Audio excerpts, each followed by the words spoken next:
অনেকে রোজা রাখে কিন্তু নামাজ পড়ে না, তাদের সম্পর্কে কি বলবেন? রোজা রাখে কিন্তু নামাজ পড়ে না, এদের সম্পর্কে বলবো তারা লুঙ্গি খুলে পাগড়ি বাঁধছে।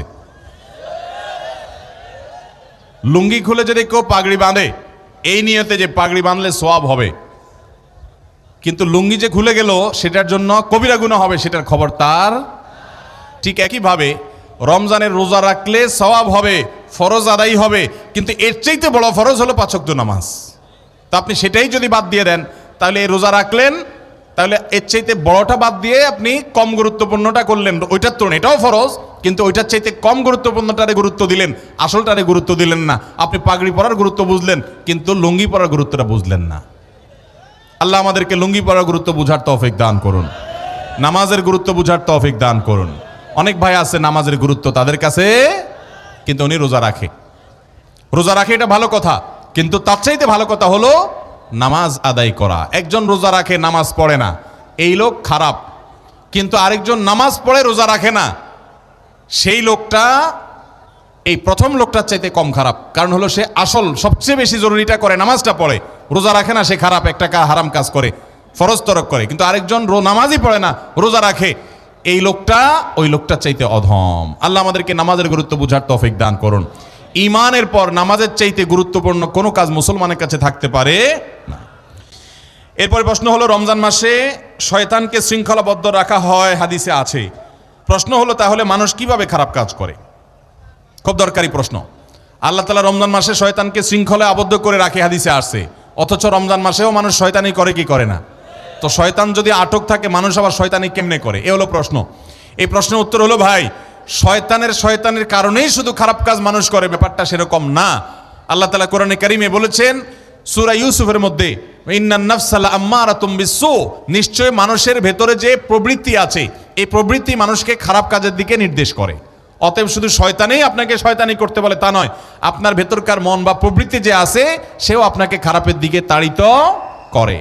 আর দ্বিতীয়ত, একটা ফ্যানের সুইচ বন্ধ করার পরও কিছুক্ষণ ঘুরে শয়তান রমজানের আগে যে ডোজগুলা দিয়ে গেছে ওই ডোজগুলা আরো কিছুদিন অ্যাক্টিভ থাকে। তো যার কারণে অনেক লোক শয়তানি থেকে বাঁচতে পারে না। আবার অনেক উলামা ইকরাম বলেছেন যে এখানে নবী সাল্লাল্লাহু আলাইহি ওয়াসাল্লাম যেটা বলেছেন এর মানে হলো মেইন শয়তানকে শৃঙ্খলাবদ্ধ করা হয়, এর চেলাগুলা সেগুলা বাইরে থাকে, ওই চান্সে তারা কিছু শয়তানি মানুষকে দিয়ে করায়। কি কি কাজ করলে শিরিক হয়? যে সমস্ত কাজ আল্লাহর সাথে অন্য কাউকে সমকক্ষ সাব্যস্ত করে সেগুলো সবগুলো শিরিক হয়। যেমন আমরা দোয়া করব আল্লাহর কাছে, আপনি যদি কোনো মাজারে গিয়ে কোনো মাজারওয়ালার কাছে দোয়া করেন, কোনো পীর সাহেবকে মনে করেন তার অলৌকিক ক্ষমতা আছে, তিনি যা খুশি তা করতে পারেন, আল্লাহ যা পারেন এটা যদি অন্য কারোর জন্য সাব্যস্ত করেন, ইবাদত আল্লাহকে করবেন এটা যদি আরেকজনকে করেন, সেজদা আল্লাহকে দিবেন এটা যদি অন্যজনকেও দেন, দোয়া আল্লাহর কাছে করবেন এটা যদি আরেকজনের কাছেও দেন, জীবিত মৃত কোনো পীরের কাছে কোনো মাজারের কাছে দেন, এগুলো শিরক হবে। গোলামি শুধু আল্লাহর হবে। গোলামি কার হবে? সেই গোলামি যদি আপনি কোনো মানুষে করেন তাহলে কি হবে? সেটা শিরক হবে। এরপরে প্রশ্ন হলো, আমি একজন ব্যবসায়ী, আমার একটা জেন্টস দোকান আছে, আসছে রমজানে আমাদের ব্যবসায়িক সিজনে আমাদের প্রচুর টাকা ইনভেস্ট করতে হয়, সেজন্য আমি কিছু টাকা নিতে চাই, আমার হাতে টাকা নাই, আমার আত্মীয়দের কাছে হাওলাত চেয়েছি, কোথাও পাই নাই। আমার এক বড় ভাই বলেছে কিছু টাকা দিবে 1 মাসের জন্য, তবে ওনাকে আমার ব্যবসার লভ্যাংশ হতে কিছু টাকা দিতে হবে। এখন আমার প্রশ্ন হলো, ওনার থেকে এইভাবে টাকা নেওয়া জায়েজ হবে কিনা? যেহেতু উনি লসের হিসাবে নাই, জানালে উপকৃত হব। যদি আপনার বন্ধু আপনাকে টাকা দেয় ব্যবসায় আর বলে আমাকে লাভের ভাগ দিবা, তাহলে আপনি তাকে নিতে পারেন এই শর্তে যে লাভ লস দুইটার ভাগ তুমি নিতে হবে।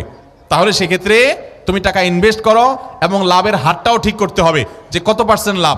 আমার এই ব্যবসার পর আমার চেষ্টা, আমার শ্রম, আমার সময়, আমার দোকান সব আমার, আর তোমার শুধু টাকা বা পুঁজিটা, তো লাভ তুমি 50%, আমি 50, অথবা তুমি 40%, আমি 60%, এভাবে যে কোনো হার ঠিক করে তারপরে ব্যবসায় নামতে হবে।